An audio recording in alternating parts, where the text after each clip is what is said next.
शास्त्रों की रक्षा किए थे। सत्यव्रत राजा थे। मनवंतर का अंत होने वाला था। नदी में स्नान करने गए थे, उनके हाथों में एक मछली आ गई। मछली को घर ले आए, लाकर टप में रख दिया। जाने लगे, मछली कही राजन ये पात्र हमारे लिए छोटा है, बड़े पात्र की व्यवस्था करिए। मछली को उठाए, तालाब में डाल दिए। जाने लगे राज्य को, मछली तालाब भर की हो गई। निकलवाए, समुद्र में डाल दिए, समुद्र भर की हो गई। अब मछली ने यही कहा, महाराज हम आपके चरण में हैं, शरण में हमारी रक्षा करें। अंत में राजा घबरा गए, बोले एक मछली के आकार में इतना जल्दी इतना परिवर्तन संभव नहीं है। आप हैं कौन? आप बताइए, आप हैं कौन? इस प्रकार दर्शन देकर क्या कहना चाहते हैं? तब भगवान वही मछली से ही मत्स्य रूप धारण कर भगवान विष्णु प्रकट हो जाते हैं। प्रेम से बोली मत्स्य भगवान की। और भगवान ने कहा कि राजन इस मनवंतर का अंत होने वाला है। जब मनवंतर का अंत होने लगेगा, पूरी पृथ्वी प्रलय में डूबने लगेगी, तुम्हारे पास एक नाव आएगी। वेद पुराण शास्त्रों को ऋचाओं को लेकर नाव में चढ़ जाना। तुम्हारी नैया जब प्रलय में डगमगाने लगेगी, मैं इसी रूप में आऊँगा और तुमको लेकर के, तुम्हारी नैया को लेकर के जब तक ब्रह्मा जी की रात्रि रहेगी भ्रमण करूंगा। अगले दिन ब्रह्मा का सवेरा होगा, नई सृष्टि होगी, नए सृष्टि के नए मनु तुम ही बनोगे, तुम्हारे द्वारा मानवीय सृष्टि। प्रेम से बोले मत्स्य भगवान की। अगले 9वें स्कंद में प्रवेश करते ही भगवान श्री सीताराम जी के विवाह की कथा, सूर्यवंश का वर्णन आ जाता है। भागवत जी की कथा पूर्ण भगवान कृष्ण की कथा है, लेकिन रामचरितमानस की भी कथा है। राम जी की भी कथा मात्र 1.5 अध्याय में भागवत जी की कथा, राम जी की कथा बताई गई है 1.5 अध्याय में। अच्छा कितना सुंदर परंपरा है। रामायण उठाइएगा तो पहले शिव जी की कथा है, फिर राम जी की कथा है। और भागवत उठाइएगा तो पहले शिव जी की कथा है, तब राम जी की कथा है, तब कृष्ण जी की कथा है। परंपरा क्या है? परंपरा यही है कि पहले शिवमय हो जाइए। परिवार, शंकर भगवान के परिवार में 4 लोग, शंकर भगवान, पार्वती जी, कार्तिकेय और गणेश। शंकर भगवान विश्वास, माता पार्वती प्रेम, गणेश जी विवेक और कार्तिकेय जी सत्कर्म। बोला अपने परिवार में इन 4 आदर्शों को स्थापित कर लीजिए, आपके घर में मंगल ही मंगल होगा। क्या? माता जी जो है वो अपने बच्चों को या अपने बड़ों को भी एक दूसरे से प्रेम करना सिखावें, और पिताजी अपने से लेकर अपने बच्चों तक को एक दूसरे पर विश्वास करना सिखावें। एक दूसरे पर विश्वास करें। माता प्रेम सिखा दे, पिता विश्वास सिखा दे। जब प्रेम और विश्वास दोनों के जीवन में आ जाएगा तो पक्का है कि उस घर में सत्कर्म जागृत होगा, सद्विवेक जागृत होगा, गणेश जी का जन्म होगा, कार्तिकेय का जन्म होगा। और ये जब जीवन में आ जाएंगे तो इनके द्वारा राम जी को समझना बड़ा आसान हो जाएगा। जब बुद्धि सुंदर हो जाएगी तब राम कथा सुनिएगा। सुंदर बुद्धि के द्वारा राम कथा सुनिएगा तो राम जी जीवन में आ जाएंगे। और जब राम जी का मर्यादा जीवन में आ जाएगा तो उस मर्यादित जीवन से कृष्ण कथा सुनिए, क्योंकि राम जी की कथा जो है पवित्र कथा है और कृष्ण भगवान की कथा विचित्र कथा है। राम जी ने पवित्रता का अनुपालन किया और भगवान कृष्ण ने विचित्रता का। तो विचित्रता को जानना हो तो पवित्रता की दृष्टि से देखिए। विचित्र को पहचानना है तो पवित्र दृष्टि से। दृष्टि अच्छे की ओर देखिए। जिस व्यक्ति का प्रकृति जैसा होता है अगले को भी वो वैसा ही समझता है। चोर है आदमी, सारी दुनिया को चोर समझेगा। एक अच्छा आदमी हर आदमी को अच्छा समझता है। जिस व्यक्ति की नीयत जैसी होती है वो दूसरे को भी ऐसा ही कल्पना करता रहता है, भले मुख से न कहे लेकिन सोचता वैसा ही है जैसा वो होता है। तो जब हमारी बुद्धि अच्छी हो जाएगी, भगवान राम जी की कथा सुनने से शुद्ध हो जाएंगे, तो उस शुद्ध और पवित्र बुद्धि से भगवान के कृष्ण की कथा सुनेंगे तो कहीं भटकेंगे नहीं। वैसे कृष्ण जी की कथा को सुनने के बाद कई लोग भटक जाते हैं। कई लोग तो ये कहते हैं भगवान श्री कृष्ण के 16,108 रानियां थी। हाँ आता है देहात में तो। और हाँ हमसे कई लोग मिल जाते हैं, कहते हैं महाराज 16 भगवान श्री कृष्ण इतनी पत्नियां और उनकी इतनी, तो हमारी 2-4 क्यों नहीं? हम कहते बिल्कुल करो, क्यों नहीं करो, 2-4 क्या 10 करो, लेकिन उनका खर्चा वहन करो। यहाँ तो एक को भी अकेले में जोड़वा के तो दिनों रात एक भई रहता, कबो हे घाटे कबो हो घाटे। शुद्ध जोन पाए कोनो लइकन का शुद्ध देह पर कपड़ा नहीं रहता, कबो रोटी दाल सब्जी समय से नहीं मिलता, 4 को बियाह कर जाता। हम कहते भगवान को तुमको विवाह दिखाई दे रहा है। कुछ लोग तो ऐसा कहते हैं कि शंकर भगवान जो गांजा पीते हैं तो हम लोग पी लेते हैं, तो कौन गड़बड़ी है? कुछ लोग, जो लोग पीते होंगे वो लोग समझ रहे होंगे। बोलिए हनुमान जी महाराज की। शंकर भगवान पीते हैं, हम लोग पी लेते तो क्या? हमने कहा नहीं नहीं, शंकर भगवान तो जहर भी पिए थे, दो चार ढक्कन वो सूंघना चाहिए। भगवान से स्वयं की तुलना करते हैं। अरे ईश्वर तो सामर्थ्यवान है, कर्तुम अकर्तुम अन्यथाम कर्तुम, यह सा ईश्वर है। ईश्वर सामर्थ्यवान है, उसके अंदर तो अवगुण भी जाकर सद्गुण बन जाता है। गंगा जी में आपने देखा होगा, गंगा जी में शहर का नाला जाकर गिरता है, लेकिन फिर भी गंगा जी पवित्र हैं। क्यों पवित्र है? क्योंकि उनके अंदर क्षमता है। इसलिए परमात्मा के अंदर अवगुण भी जाकर सद्गुण बन जाता है। इसलिए भगवान से अपनी तुलना नहीं करनी चाहिए। आग में कोई सोच ले कि आग में हम कोई गंदा पदार्थ डाल देंगे, आग गंदा कभी होगा? गंदे पदार्थ को जलाकर अपने जैसा पवित्र बना लेगा। ऐसे ही अवगुण भी जाकर परमात्मा के अंदर सद्गुण रूप धारण कर लेता है। इसीलिए भगवान से स्वयं की समीक्षा कभी नहीं। बोलिए हनुमान जी महाराज की। और हमें लगता है कि राम जी की जो कथा है ना, रामायण की कथा हुई, रामायण की जो कथा हुई, रामायण में क्या होता है? वाल्मीकि जी ने कहाँ लगाई बाबू? अब रहे ना बाबू, ये बाबू अब इन्हें मत कहिए, उन्हें जो सजा को तो सजाता, तो बेटे पर सजाता।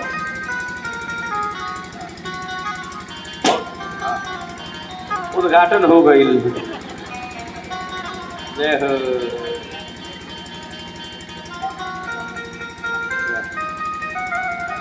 अच्छा देखिए, इस संजोग देखिए कितना बढ़िया। भगवान कृष्ण का जब जन्म हुआ, चाहे जब भी मतलब जन्मोत्सव होता तो उस दिन जरूर 2-4 फुट जल गिरता है आकाश से।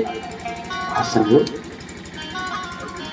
आज का संजोग देखिए कि सवेरात से ही भगवान, दिन में तो बढ़िया पानी गिरा, इधर तो और बढ़िया पानी, कप्तानगंज की तरफ बढ़िया पानी गिरा है। और यज्ञ में इतना पानी गिर गया तो यज्ञ सफल हो गया। इतना भी पानी नहीं गिरना चाहिए कि कार्यक्रम में विघ्न बाधा आ जाए, तब वो सफल नहीं माना, तब तो विघ्न माना जाता है। लेकिन इतना आ जाए तो समझ लीजिए कि देवता भी स्वागत कर रहे हैं, देवता भी प्रसन्न है। हाँ, तो आज ऐसा हुआ। रामायण हम लोग पढ़ते हैं। रामायण का अर्थ क्या होता है?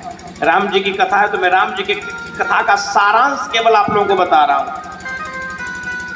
अवसर मिलेगा तो कभी सूर्यवंश का विस्तार से वर्णन भी कर दूंगा। सुखदेव भगवान ने तो परीक्षित जी को कहा कि एक जन्म क्या 100 जन्मों तक अगर विस्तार पूर्वक कथा कहूं तो संपन्न होने वाला नहीं है। लेकिन रामायण का उद्देश्य हम लोग समझ जाए तो हमें लगता है कि पूरी राम कथा हम लोगों ने सुन लिया। रामायण का अर्थ होता है राम जी का भवन, राम जी का घर। आप सभी जानते हैं राम रावण का युद्ध हुआ। हमारे पूज्य मानस मुकुल जी महाराज अयोध्या वाले कहते थे कि हम राम कथा तुमको मात्र 30 सेकंड में सुना देंगे, उससे भी कम समय में।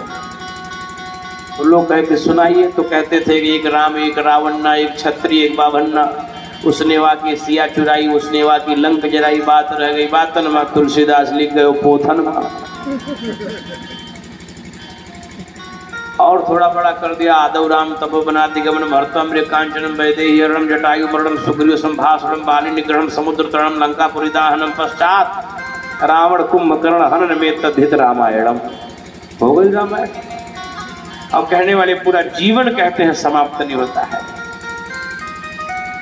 रावण ने एक उपदेश कर दिया लक्ष्मण जी को, जब राम जी ने भेजा रावण के बाण लगने के बाद कि जाओ कुछ ज्ञान लेकर आओ। लक्ष्मण जी गए और जा करके उन्होंने पूछा, जब रावण के सर के पास खड़े हो गए जब पूछे तो रावण ने लक्ष्मण जी से कहा कि तुम ज्ञान लेने आए हो राजनीति की? बोला हाँ। बोला राजा तुम बनोगे? बोला नहीं, राजा तो हम नहीं बनेंगे, राजा तो भैया बनेंगे। तो बोला जब भैया राजा बनेंगे तो भैया को भेजो। राम जी आए तो रावण ने राम जी से यही पूछा कि प्रभु एक बात बताइए, इस युद्ध में विजयी कौन हुआ, जीता कौन और हारा कौन? भगवान बोले तुम हार गए, हम जीत गए। रावण ने कहा हम कैसे हारे और आप कैसे जीते? भगवान कहे तुम मर रहे हो, मैं जीवित हूँ। रावण ने बोला नहीं, क्षमा करिएगा, मैं आपके मारने से नहीं मर रहा हूँ, मैं अपनी उम्र से मेरी आयु समाप्त हो चुकी थी। रावण ने कहा कि आपको 14 वर्ष का वन क्यों मिला, 13 वर्ष और 15 वर्ष का क्यों नहीं मिला? क्योंकि मेरे जीवन के शेष 14 वर्ष ही धरती पर बाकी थे, आज वह पूर्ण हुए, हम अपनी उम्र से जा रहे हैं, आपने हमको नहीं मारा। अब आप बताइए आप कैसे हमको मार सकते हैं? आप न हमसे धन में बड़े हैं, न बल में बड़े हैं, न ज्ञान में बड़े हैं, न उम्र में बड़े हैं, न जाति में बड़े हैं, हर चीज में छोटे हैं। मेरी लंका नगरी जो है सोने की है, आपकी अयोध्या की नगरी ईटा चूना पत्थर की है। आप उम्र में भी कई हजार वर्ष छोटे, मैं कई हजार वर्ष बड़ा हूं। आप जाति में भी क्षत्रिय, में जाति में ब्राह्मण हूं। आप के पास सैनिक बंदर भालू, मेरे पास एक एक 6-6 महीना सोने वाले। हर चीज में मैं बड़ा, तो हर चीज में जो बड़ा वो हार गया, और हर चीज में जो छोटा वो जीत गई। कैसे हो गया? उसकी तर्क शक्ति कितनी प्रबल थी। अनरे नहीं लोग कहते कि उसके 10 सिर थे। तर्क शक्ति बड़ा प्रबल था उसका। एक व्यक्ति के अंदर 10 व्यक्तियों का बुद्धि जिसके पास हो वैसा रावण था। भगवान उसके तर्क शक्ति को सम्मान करते। भगवान कहते अच्छा तो तुम कहना क्या चाहते हो? चलो मान लिया तुम जीत गए, हम हार गए। भगवान जब ये कह दिया कि तुम जीत गए, मैं हार गया, तो वही रावण आए, आ करके भगवान का चरण पकड़ लिया और चरण पकड़ कर कहता है प्रभु क्षमा करिएगा, आप कैसे हार सकते हैं, मैं कैसे जीत सकता हूं। रावण ने राम जी से कहा कि अगर जो हमारा और आपका युद्ध धन बल पद प्रतिष्ठा का होता तो निश्चित ही रावण जीत जाता। राम रावण का युद्ध जाति का होता तो रावण जीतता। राम रावण का युद्ध बल का होता तो रावण जीतता। राम रावण का युद्ध ज्ञान का होता तो रावण जीतता। ज्ञान में भी आप हमसे कमजोर है, नहीं तो ज्ञान लेने नहीं आए होते। राम जी बोले तो फिर युद्ध था किसका? रावण बोला कि राम और रावण का युद्ध एक धर्म के पथ पर चलने वाले का था और एक अधर्म के पथ पर चलने वाले का था। राम जी ने कहा हमने धर्म क्या निभाया? रावण ने कहा कि आपने धर्म निभाया कि अपने सौतेले भाई भरत को राजा बनने के लिए स्वयं अयोध्या के वैभव को तिनके के समान त्याग दिया और स्वयं बनो जंगल में चले आए। अपने भाई के लिए आप घर छोड़कर जंगल चले आए और मैं अधर्मी था जो अपने सगे भाई विभीषण को लात मारकर राज्य से बाहर निकाल दिया। राम और रावण में इतना ही अंतर है कि राम अपने भाई को सुखी करने के लिए घर छोड़कर चले जाते हैं और रावण अपने सगे भाई को लात मारकर बाहर निकाल देता है। राम वो है जो दीन दुखी शोषित वंचित सबको गले लगाते हैं, गिद्धों को गले लगाते हैं, और रावण वो है कि जय जय देश धेम द्विज पावई नगर गांव पूरा आग लगा वही। यही अंतर है।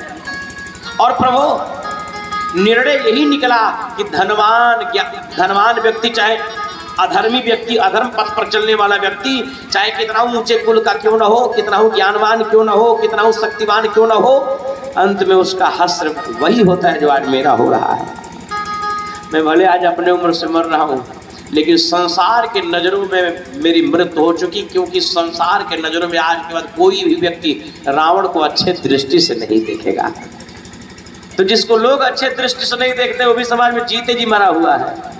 अंगद जी ने रावण को 14 प्रकार के लोगों को मरना हुआ बताया है। रावण को अंगद जी कहे कि तुमको तो हम यही तुम्हारा राम नाम सत्य है कर दें, तुमको मार डाले। राम जी तो बात की बात है, हम मार डाले, लेकिन तुम्हारे जैसे मरे हुए को क्या मारे? 14 प्रकार के लोगों को बताया। बोला कि जो जिस धर्म में जन्म लिया है और उस धर्म का अपमान करता है वह व्यक्ति जीते जी मरा हुआ है। जो व्यक्ति स्त्री को हे दृष्टि से किसी भी स्त्री को हे दृष्टि से देखता है वो भी समाज में मरा हुआ है। जो व्यक्ति समाज में धन बल पद प्रतिष्ठा पाने के बाद भी दीन दुखियों की सेवा नहीं करता वो भी मरा हुआ है। पाप हो रहा हो रोकने की क्षमता है, मौन बैठा हुआ वो भी मरा हुआ है। 14 प्रकार के लोगों को मरा हुआ उन्होंने बताया है। रावण ने राम से कह दिया कि हे प्रभु, ये रावण भले ही आज अपने उम्र से मर रहा है, लेकिन लोगों के नजरों में यह जब तक सृष्टि रहेगी तब तक रावण मरा हुआ है और राम जीवंत जीवित है। व्यक्ति का गुण जीवंत जीवित रहता है, व्यक्ति का अवगुण ही उसको, व्यक्ति का गुण और अवगुण ही उसे जीवंत जीवित रखता है, अमर करता है और उसे जीवंत मार डालता है। राम जी से रावण ने कहा कि प्रभु ये रामायण की कथा जनमानस को एक संदेश देती है कि जीवन के 2 पथ है, एक अधर्म के और एक धर्म के। व्यक्ति जब किसी भी पथ पर आगे बढ़ जाता है तो वापस नहीं आ सकता।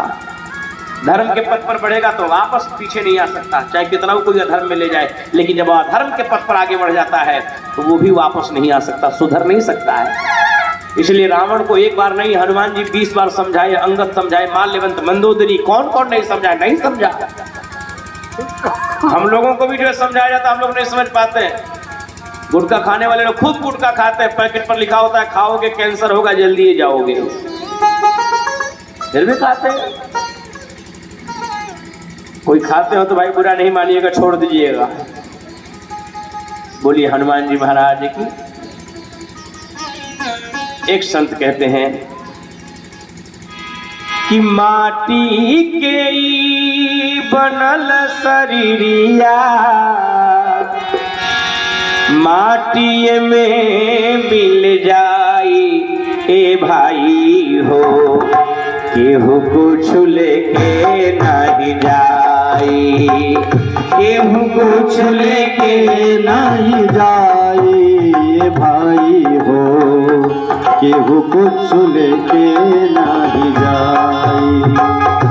माटी के बनल शरीरिया माटी में मिल जाई ए भाई हो, केहू कुछ लेके नहीं जाई, केहू कुछ लेके नहीं जाई ये भाई हो, केहू कुछ लेके नहीं जाई। पाप और पुण्य के दुई गो डगरिया, जे बनी जे कर मुसाफिर, मुसाफिर के बन के कर मुसाफिर। ध्यान से सुनेंगे, ये रामायण की कथा हम लोगों को यही बोध कराती है। पाप और पुण्य के दुई गो डगरिया, जे बन जे कर मुसाफिर, मुसाफिर के बन के कर मुसाफिर।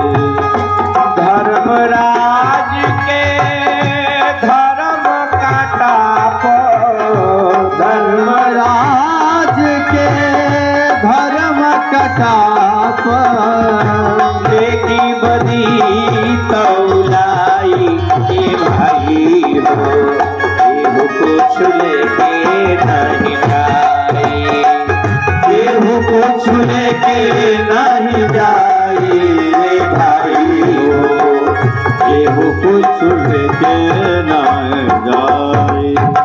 बोले वृंदावन बिहारी लाल की। वस्तुतः राम कथा जब होती है तो राम जी की कथा ही 9 दिन 10 दिन तक चलती रहती है, तो उस पर उन प्रसंगों का विशेष व्याख्यान किया जाता है। इसलिए भागवत जी में मात्र 1.5 अध्याय में राम कथा है, और उससे भी कम समय में मैंने आप लोगों को सुनाने का प्रयत्न किया है। इसीलिए रामायण से हम लोग को एक ज्ञान मिलता है कि हम लोग को किस पथ पर चलना है। आगे चंद्रवंश की कथा आती है, जिस वंश में भगवान कृष्ण का जन्म हुआ था। राम लक्ष्मण भरत शत्रुघ्न 4 भाई, 4 उन लोगों के चारों जो बहनें थी, जनकपुर की महाराज श्री जनक जी की बिटिया, शरध्वज जी की बिटिया जानकी जी, माता सीता जी, उर्मिला, मांडवी और सुतकीरति, उनसे विवाह हुआ, घर आए, बन गए, युद्ध हुआ, सभी लोग जानते हैं कथा।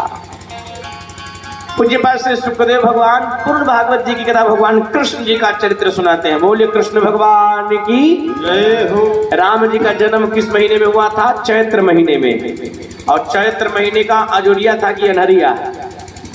आया भाई, कौन चल रहा है? हाँ अच्छा, हाँ बोलते रहिए, जौन में आवे तो जौन आवे तो बोल दीजिए। हाँ एक चीज और बताइए, राम जी का जन्म किस तिथि को हुआ था? तिथि,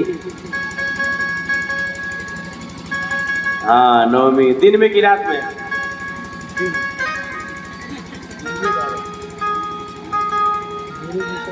जय जय, क्या बात है। हाँ चैता चैता चैता।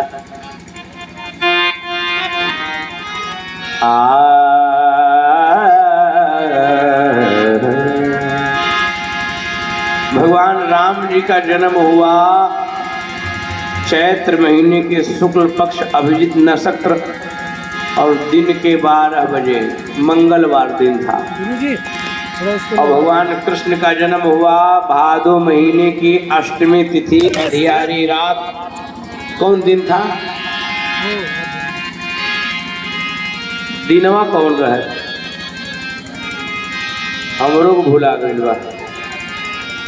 बोलिए हनुमान जी महाराज की। बुधवार की रात्रि को